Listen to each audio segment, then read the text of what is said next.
கூடாரை வெல்லும் சீர்கோவிந்தா உன் தன்னை பாடிப்பறை கொண்டு யாம் பெரு சம்மானம்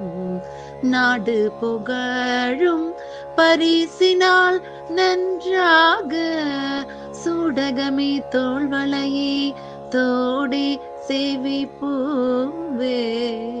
பாடகமே என்றனைய பல்கலனும் யாமணிவோம் அடையுடுப்போம் அதன் பின்னே பார்சோறு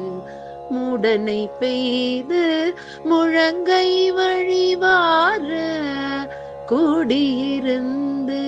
குளிர்ந்தேலோரெம்பாவாய் கூடியிருந்து